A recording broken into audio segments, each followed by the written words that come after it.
নমস্কাৰ, মই আছোঁ তিতাবৰ পাব্লিক ক্লাবত আৰু আজি ইয়ালৈ গৌৰৱ গগৈ আহি আছে আৰু যোৰহাটৰ লগতে ভাৰতৰ বিভিন্ন জেগাত ইলেকশ্যন পাইছে। 19 এপ্ৰিলত আমি ভোট দিব লাগিব আৰু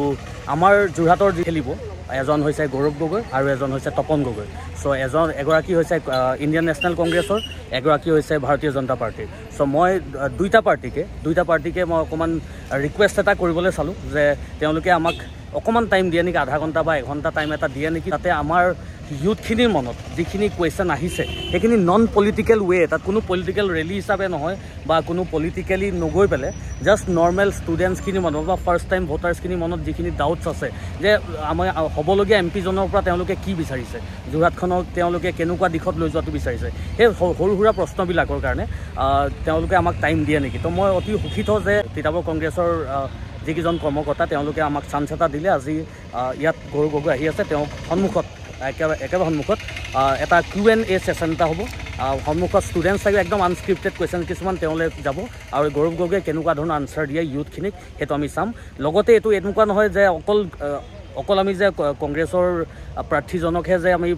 প্ৰাধান্য দিছোঁ তেনেকুৱা নহয়। মই বিজেপিৰ অফিচলৈকো যাম আৰু তেওঁলোককো এটা ৰিকুৱেষ্ট কৰি চাম, যদি আমাক এই সুবিধাটো দিয়ে আমি বিজেপিৰ প্ৰাৰ্থী তপন গগৈ ডাঙৰীয়াকো এনেকুৱা এটা ছেশ্যনলৈ আহ্বান জনাম। যদি তেওঁ সময় দিয়ে আমি তেওঁলোকৰতো কথা পাতিম। চ' সেইটো আছিল কথা। গৌৰৱ গগৈ এতিয়া আহি উপস্থিত হ'ব। মই Q&A ছেশ্যনটো দেখাম আৰু আশা কৰোঁ তেওঁ আমাৰ যিখিনি মনত আমাৰ ডাউট আছে সেইখিনি ক্লিয়াৰ কৰিব।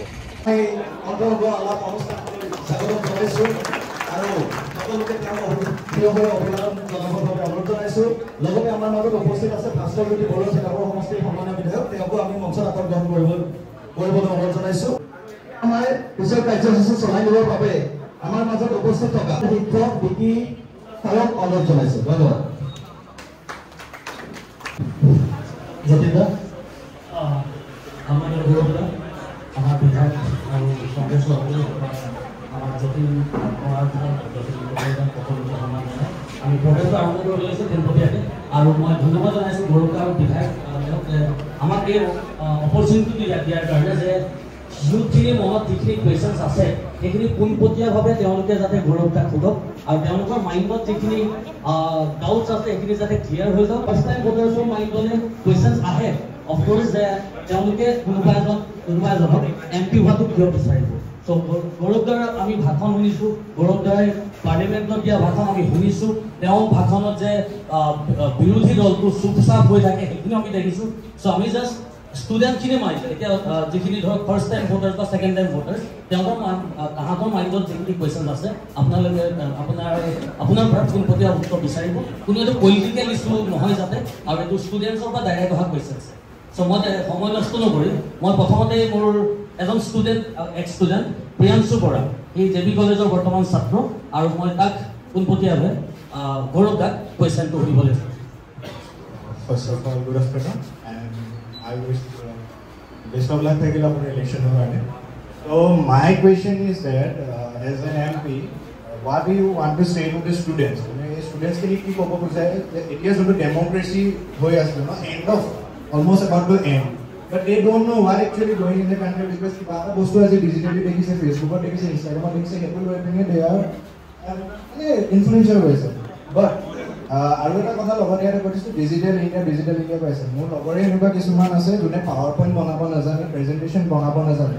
গ্ৰাউণ্ড লেভেলত হয়তো তেওঁলোকে সেইখিনি বস্তু নাজানে কৰিবলৈ, কিন্তু জাষ্ট ইনষ্টাগ্ৰাম ফেচবুকত কোনোবাই ভিডিঅ' এটা বনালে কাৰণে সেইটো কাৰণে হেৰি হৈ আছে। আৰু এই মই বস্তুটো কৈছোঁ যে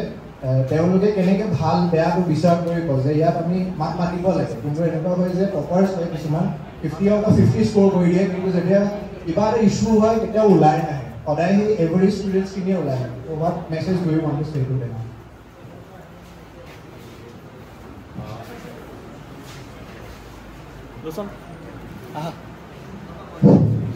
ধন্যবাদ। খুব সুন্দৰ প্ৰশ্ন, কিন্তু এটা সুবিধা ল'লে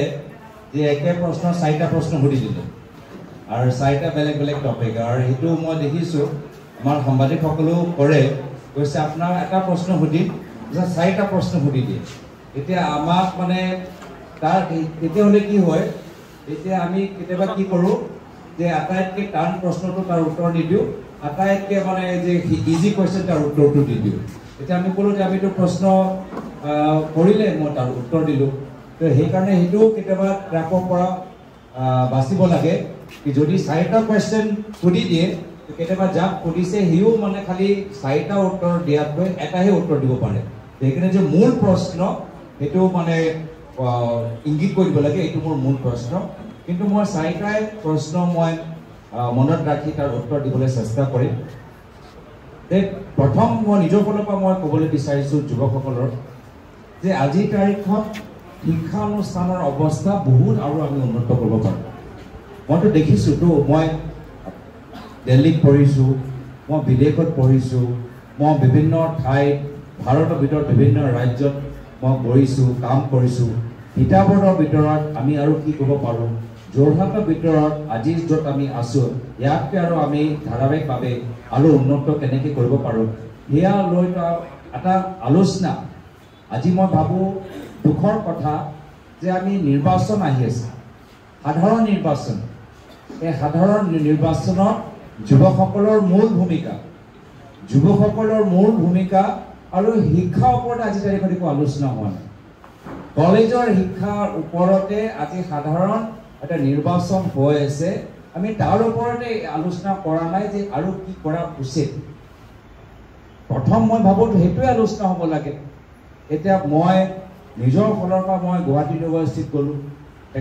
তেওঁলোকৰ লগত আলোচনা কৰিলোঁ মই নিজৰ কাম যে যোৱা 10 বছৰৰ ভিতৰত যিখিনি কাম কৰিলোঁ তাৰ মই বিভিন্ন সময়ত উদাহৰণ দিছোঁ যে মই নিজৰ MP ফাণ্ড জৰিয়তে এটা ভাল অডিটৰিয়াম ঠিক কৰিছোঁ ক'ৰবাত ছায়েন্স লেবৰেটৰীৰ কাৰণে ঠিক কৰিছোঁ ক'ৰবাত আমি বিভিন্ন বেচৰকাৰী সংগঠনৰ জৰিয়তে আমি 50টা ছোৱালীক আমি স্কলাৰশ্বিপ দিবলৈ আৰম্ভ কৰিছোঁ আৰু আজিও নিজৰ প্ৰচাৰত মই কৈছোঁ যে কলেজৰ ভিতৰত এতিয়াও এটা ভাল লাইব্ৰেৰী অভাৱ এতিয়াও আমাৰ লাইব্ৰেৰীত থাকিলে কিতাপ নাই আৰু সেইটো মোৰ কাৰণে এটা চিন্তা বিষয়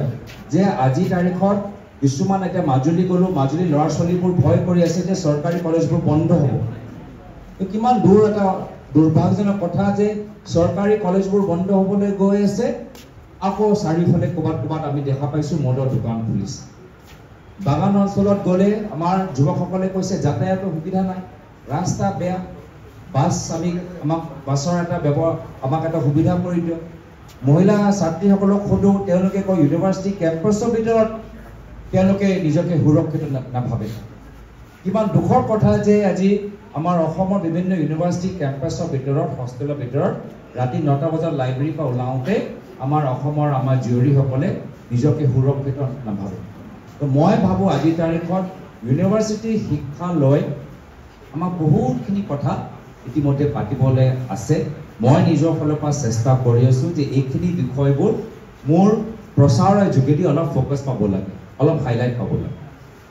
আৰু এইখিনিয়ে লৈ আমি ৰাজনীতি কৰোঁ যে আমাৰ শিক্ষালৈ কি নীতি তোমালোকৰ শিক্ষালৈ কি নীতি আমি বাইক আৰু স্কুটি দিলোঁ লাইব্ৰেৰীত কিতাপ নাই বাইক স্কুটি দিলোঁ আমি স্কুলবোৰ বন্ধ কৰিছোঁ বাইক স্কুটি দিলোঁ আমাৰ মহিলাখিনিক আজি PhD কৰিবলৈ ৰিচাৰ্চ একো ফেলোশ্বিপ পোৱা নাই ৰিচাৰ্চৰ কাৰণে সুবিধা নাই বহুত কথা মই আধা ঘণ্টা শিক্ষাৰ ওপৰত মই ক'ব পাৰোঁ কিন্তু মই নিজৰ ফালৰ পৰা শিক্ষাৰ ওপৰত যিহেতু যুৱকসকলৰ লগত কথাখিনি পাতি আছোঁ মই আৰু যিহেতু তোমাৰ অন্তিম প্ৰশ্ন যে আছিলে যে যুৱকসকলক কি ক'বলৈ বিচাৰোঁ মই যুৱকসকলক এইখিনিয়ে কথা ক'বলৈ বিচাৰোঁ যে শিক্ষাটো এটা ৰাজনৈতিক বিষয় বনোৱা শিক্ষাটো আমি খালি মাত্ৰ চৰকাৰী বিষয়ৰ ওপৰত বা এটা নিযুক্ত হৈ থকা চৰকাৰৰ ওপৰত এৰি নিদিওঁ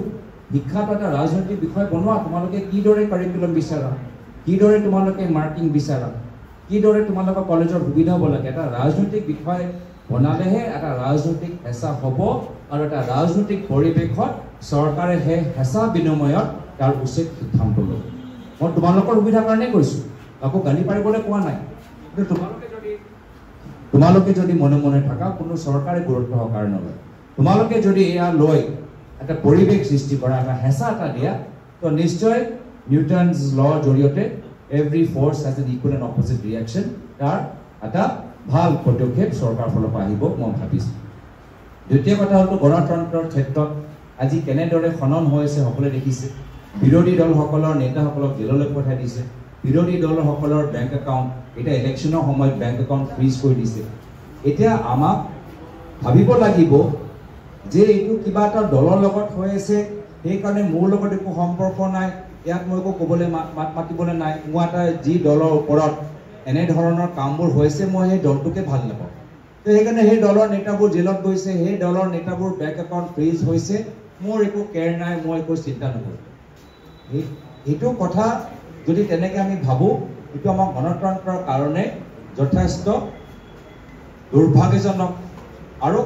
মই ভাবোঁ খুব আমাৰ এটা বেয়া স্থিতিলৈ লৈ যাব পাৰে। যিহেতু আজিৰ ভাৰতীয় পৰম্পৰাত, লোকতান্ত্ৰিক পৰম্পৰাত আমি এটা নিৰপেক্ষ নিৰ্বাচন বিচাৰোঁ। আমাক সিদ্ধান্ত কৰিব লাগিব যে আমি আধুনিক লোকতন্ত্ৰ হ'বলৈ বিচাৰোঁ নে ৰাছিয়াৰ দৰে এটা বেলেগ আমাক মডেল লাগে, নে আমাৰ চাইনাৰ দৰে ওৱান পাৰ্টি ছিষ্টেম লাগে। চাইনাতো ডেমক্ৰেচি আছে, কিন্তু চাইনাত এটাই পাৰ্টি আছে, এটাই পাৰ্টি চব নিৰ্ধাৰিত কৰে কোন কলেজত যাব, কোন প্ৰফেচৰ হ'ব, কোন ডিচি হ'ব। আমি চাইনাৰ দৰে হ'বলৈ বিচাৰোঁ নে ৰাছিয়াৰ দৰে হ'বলৈ বিচাৰোঁ, য'ত আকৌ বিৰোধী দলৰ নেতাসকল জেললৈ গুচি যায়, নে আমাৰ যে ভাৰতীয় লোকতান্ত্ৰিক পৰম্পৰা আছে, য'ত সদায় নিৰপেক্ষ নিৰ্বাচন হয়, নিৰ্বাচনৰ ফলাফল সকলোৱে স্বীকাৰ কৰে, কোনো আমাৰ সন্দেহ নাই, কোনো আমাৰ প্ৰশ্ন নাই, আমাৰ বিশ্বাস আছে কেন্দ্ৰীয় নিৰ্বাচনী আয়োগৰ ওপৰত। আৰু যদি আমি সেই আধুনিক ভাৰতীয় লোকতন্ত্ৰ হ'বলৈ বিচাৰোঁ, তেতিয়া আজিৰ তাৰিখত বিৰোধী সকলৰ লগত যে একতৰফা কামবোৰ যে হৈ আছে, ইনকাম টেক্স ইডি লৈ, সেয়ালৈ আমাক শংকিত হ'ব লাগে। আজি যি অস্ত্ৰ আমাৰ ওপৰত ব্যৱহাৰ কৰিছে, সেই অস্ত্ৰ কি অসমৰ ছাত্ৰ সমাজৰ ওপৰত ব্যৱহাৰ কৰা নাই? একেখিনি ভয় অসমৰ ছাত্ৰ সমাজক দিয়া নাই নেকি? ছাত্ৰ সমাজক কৈছে যে খবৰদাৰ এই গৌৰৱ গগৈ সভালৈ যাবা, তোমালোকৰ এটেণ্ডেঞ্চ আমি কাটি দিম, তোমালোকক যাবলৈ নিদিওঁ, বাধা কৰি ৰাখিছে, বাধ্যমূলক আপোনালোকক বহুতক অসুবিধাত পেলাইছে যে নাযাবা। এটা পৰিৱেশ হৈ আছে।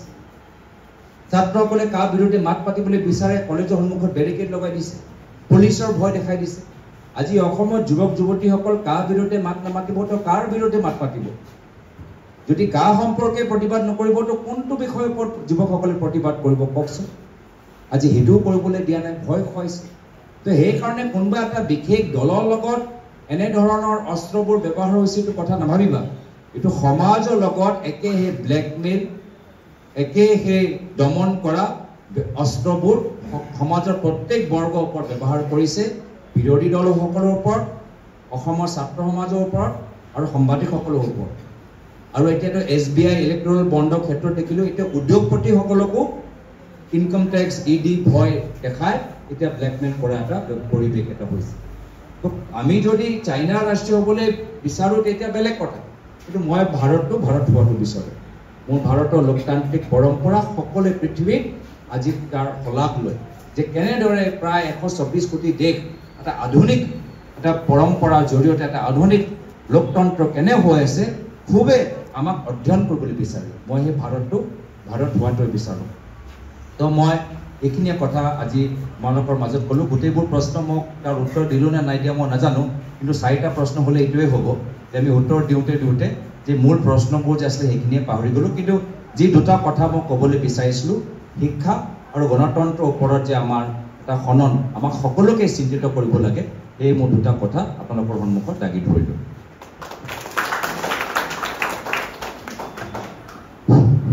ধন্যবাদ গৌৰৱ, ইমান ধুনীয়াকৈ আপুনি উত্তৰ দিয়াৰ কাৰণে। আৰু মই ৰিকুৱেষ্ট কৰিছোঁ বাকী কেইজন ষ্টুডেণ্টছক যে যদি পৰা হয় যেতিয়া এটা কুৱেশ্যনে এটা প্ৰশ্ন সোধে যাতে। চ' নেক্সট আমাৰ মাজত আছে জয়নাব ৰিয়াজ, আৰু তোমাক মই পোনপটীয়াকৈ প্ৰশ্ন। ধন্যবাদ, নমস্কাৰ জনাইছোঁ ছাৰ। মোৰ অলৰেডি মই মোৰ ষ্টাডি লাইফটো শেষ কৰিছোঁ, গতিকে মোৰ কুৱেশ্যনটো এমপ্লয়মেণ্টৰ লগত ৰিলেটেড। সাধাৰণতে দেখা যায় আজিকালি আমাৰ চেণ্ট্ৰেল গভমেণ্টে হওক বা আছাম গভমেণ্টে হওক, বহিৰাজ্যৰ যুৱক যুৱতীসকলক বেছি অগ্ৰাধিকাৰ দিয়া হয় ইন কেছ অফ এমপ্লয়মেণ্ট। গতিকে সেই প্ৰব্লেমটো কেনেকৈ ছল্ভ কৰিব পৰা যায়, সেইটোৱে মোৰ মেইন কুৱেশ্যন। আৰু ছাৰ আৰু এটা প্ৰব্লেম পাইছোঁ, এতিয়া যিহেতু মই কোচিং কৰি আছোঁ এটা প্ৰাইভেট ইনষ্টিটিউটৰ পৰা, গতিকে যথেষ্টখিনি ফিজ দিব লগা হৈছে। ছাৰ এনেকুৱা এটা ব্যৱস্থা কৰিব পৰা যায় নেকি যাতে আমাৰ সকলো ষ্টুডেণ্টেই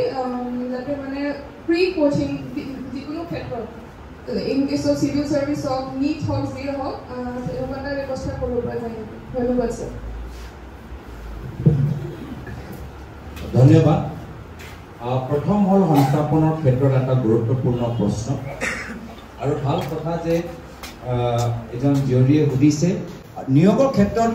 মই এটা ভাবিছোঁ যে আমাৰ এই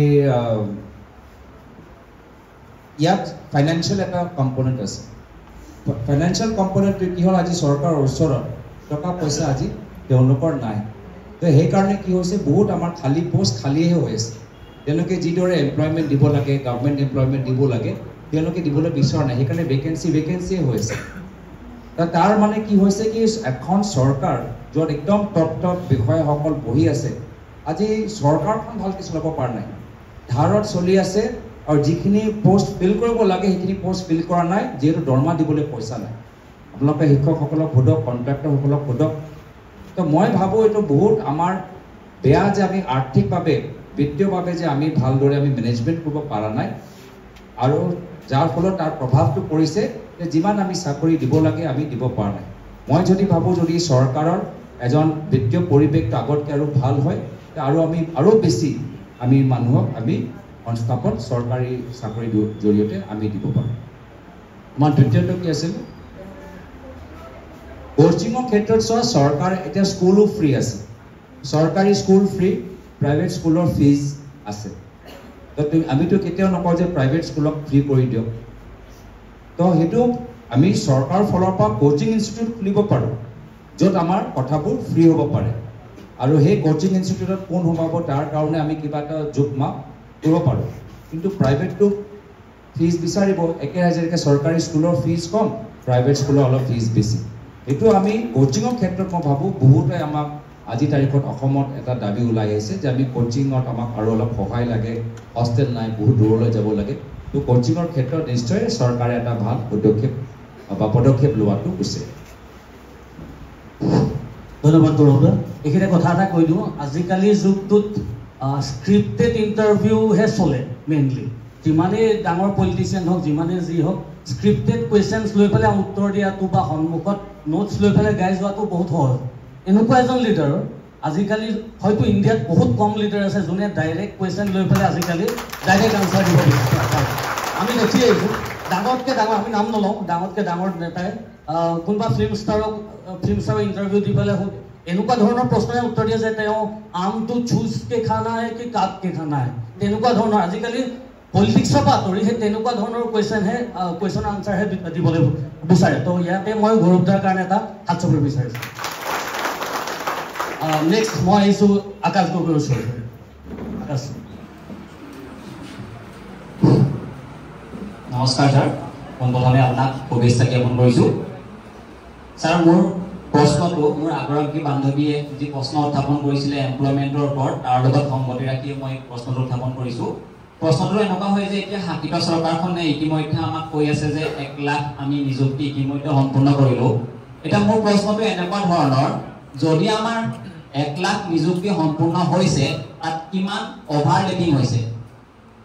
এজন মানুহৰ নামত কেইটা পোষ্ট গৈছে এনেকুৱা বিভিন্ন ধৰণৰ সমস্যা হৈছে কাট অফ কিমান সেই পৰীক্ষাটোত কিমান কাট অফ গ'ল আজিলৈকে আমাৰ এডিআই পৰীক্ষাও হৈ গ'ল কিন্তু আমি একজেক্ট কাট অফটো গম নাপাওঁ কিমান পাছ মাৰ্ক পাই পিনি তেওঁ সেই চাকৰিটো পাবলৈ সক্ষম হৈছে ইয়াৰ আঁৰত যদি তেওঁলোকে নিকাভাৱে নিযুক্তি দিছে তেন্তে কিয় কাট অফ লিষ্টখন উলিয়াব পৰা নাই মোৰ প্ৰশ্নটো তেনেধৰণৰ দ্বিতীয় প্ৰশ্নটো হৈছে যে সেই অভাৰলেপিঙৰ যিটো আমাৰ সমস্যা এজন ছাত্ৰৰ নামত 2টা চাকৰিও পায় নোপোৱাজনে নাপায় সেই সমস্যাটো তেওঁলোকে এটা সেই পদটো 2টা পদ হিচাপে তেওঁলোকে কনচিডাৰ কৰে যিহেতু এজন ছাত্ৰই এটা চাকৰিতে তেওঁ জইন কৰিব কিন্তু 2টা পোষ্ট ধৰা হয় তেনেকৈ যদি 1 লাখ চাকৰি সম্পূৰ্ণ হয় তাৰ মানে আমি দৃষ্টি ধৰিব পাৰোঁ যে আমাৰ 60% অৰ্থাৎ আপোনাৰ 60% চাকৰি সম্পূৰ্ণ হিচাপে আমি ক'ব পাৰোঁ সেইকাৰণে বাকী সেই অভাৰলেপিংৰ সমস্যাবোৰ কেনেকৈ সম্পূৰ্ণ হ'ব আৰু এটা খুব গুৰুত্বপূৰ্ণ প্ৰশ্ন বুলি ভাবোঁ সেইকাৰণে মই 2টা প্ৰশ্ন কৈছোঁ বেয়া নাপাব ক্ষমা কৰিব এতিয়া চাওক আমাৰ 1994 চনতে চেৰিকালচাৰ ট্ৰেইনিং ইনষ্টিটিউটখন প্ৰতিষ্ঠা হ'ল কিন্তু 1997 চনলৈকে নিযুক্তি ঠিকেই আছিলে যিসকল ছাত্ৰ ছাত্ৰীয়ে এবছৰ ধৰি ট্ৰেইনিং ইনষ্টিটিউট চলাই আছিলে তেওঁলোকে চাকৰি পাইছেও হয়তো অলপ পলম হৈছে কিন্তু চাকৰি পাইছে কিন্তু এতিয়া সমস্যাটো হৈছে প্ৰায় 20-22 বছৰ ধৰি নিযুক্তি হোৱা নাই কিয় হোৱা নাই কিন্তু চৰকাৰে চিঞৰি থাকে যে আৰ্টিফিচিয়েলছ কটন আৰ্টিফিচিয়েলছ ফাইবাৰ এইবোৰ ব্যৱহাৰ নকৰিবলৈ কয় গামোচা কয় আমাৰ হিপিনে বনোৱা গামোচা ব্যৱহাৰ কৰিব লাগে কিন্তু তেনেকুৱা যদি এটা ইনষ্টিটিউট বন্ধ হৈ যায় তাৰ কিমান সমস্যা হ'ব এই সমস্যাবোৰ কেনেকৈ সমাধান কৰিম বুলি ভাবিছে আপুনি কেনেকৈ উত্থাপন কৰিব তাৰে মোৰ প্ৰশ্ন ধন্যবাদ আধুনিক লোকতন্ত্ৰৰ প্ৰথম স্তম্ভটো হ'ল নিৰপেক্ষভাৱে নিৰ্বাচন আধুনিক লোকতন্ত্ৰ দ্বিতীয় স্তম্ভটো হ'ল ট্ৰান্সপেৰেন্সি বা জবাবদিহি যে ৰাইজে এখন চৰকাৰৰ পৰা যি সুবিধা বিচাৰে যি ইনফৰমেশ্যন বিচাৰে সেই ইনফৰমেশ্যনটো ৰাইজৰ হাতত থাকিব লাগিব সেইকাৰণে আমাৰ দিনত আমাৰ RTI এক্ট ওলালে এই RTI এক্টৰ জৰিয়তে যদি আমাৰো ক'ৰবাত ভুল হৈছে তেতিয়া ৰাইজে আমাক প্ৰশ্ন কৰাৰ অধিকাৰ আৰু এটা লিগেল এক্ট আমি এইটো কৰিলোঁ য'ত ৰাইজৰ সোধা প্ৰশ্ন উত্তৰ যদি আমি নিদিওঁ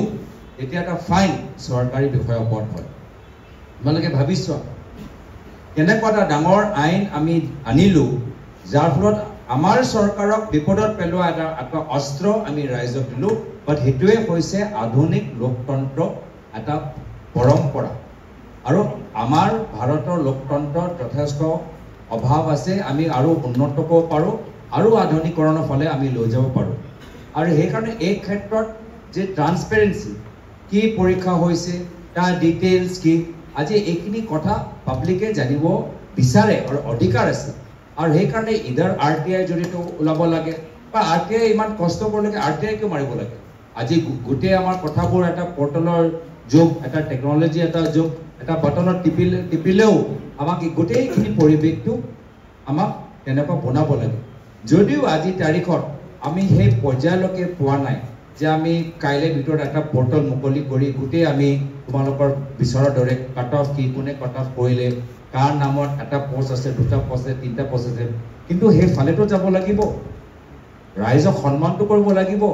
ৰাইজে যে কিবা জানিবলৈ বিচাৰে সেইটো আমি এটা সন্মান এটাটো দিব লাগিব নে আমি ৰাইজক মাত্ৰ হিতাধিকাৰী হিচাপে ব্যৱহাৰ কৰিম যে ৰাইজে কিবা এটা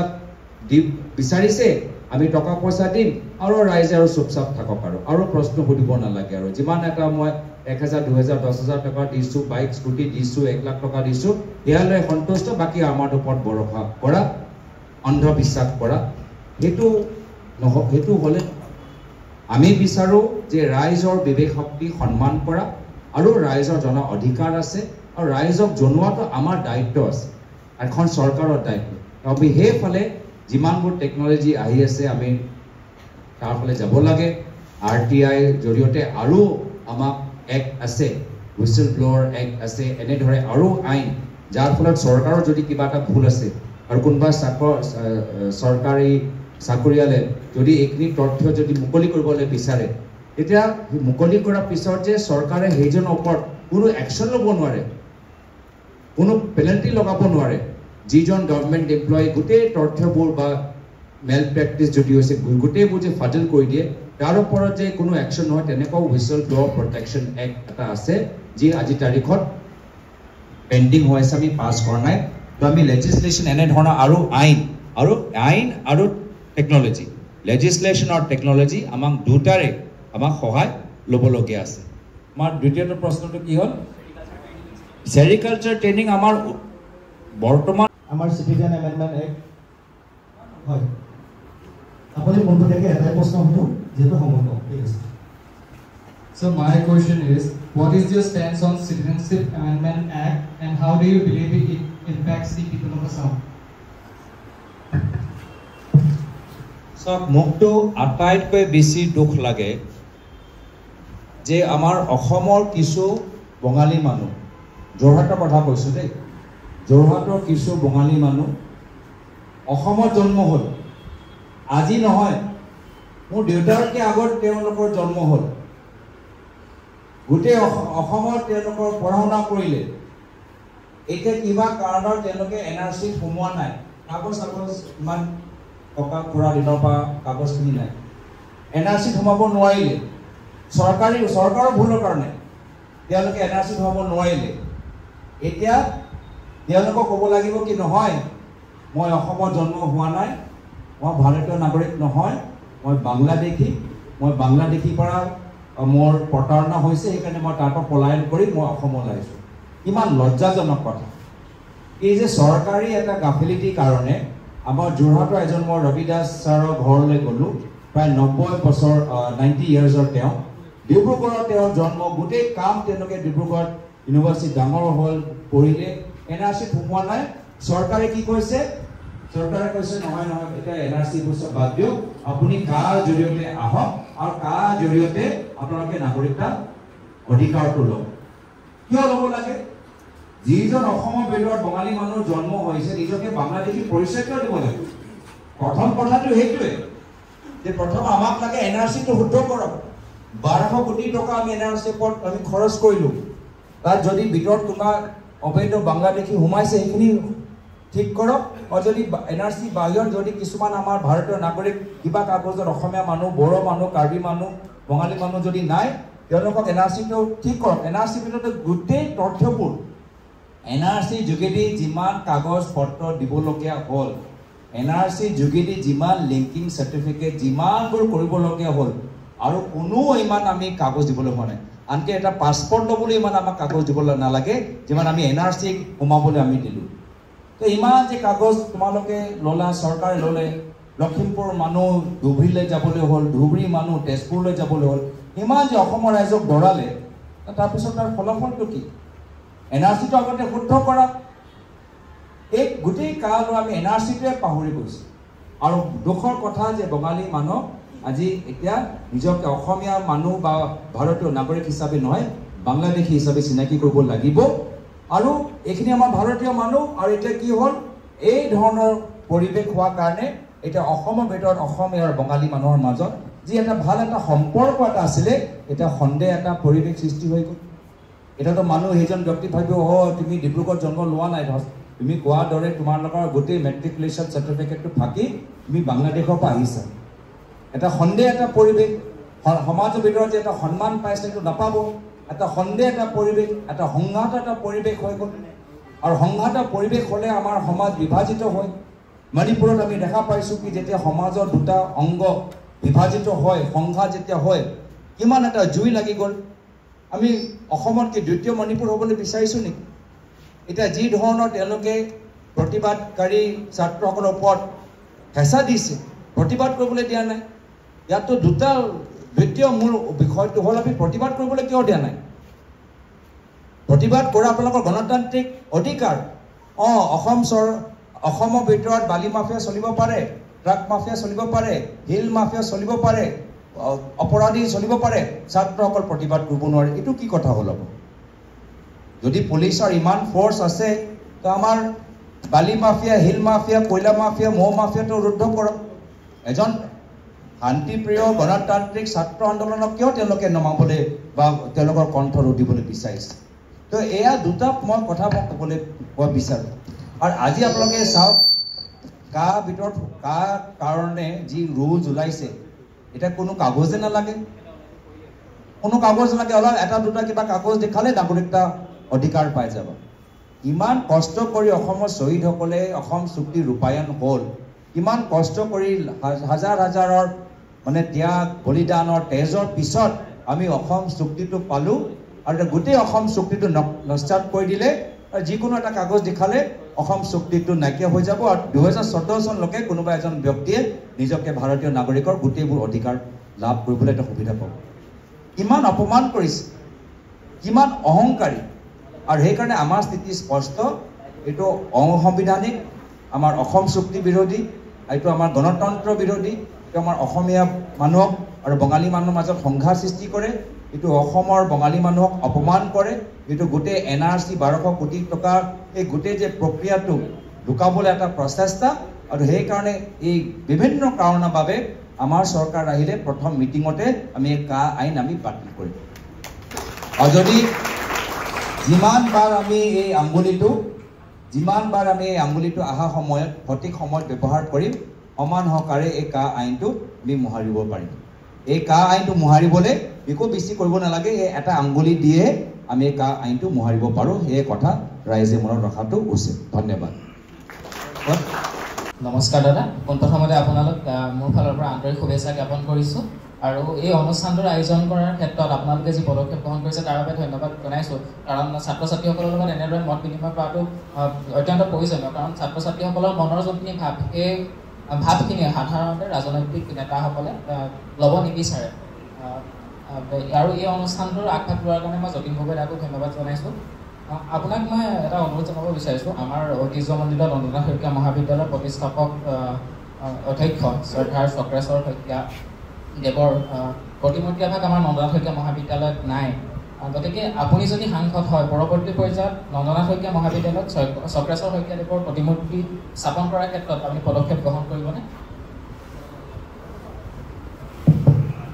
খুব সুন্দৰ প্ৰশ্ন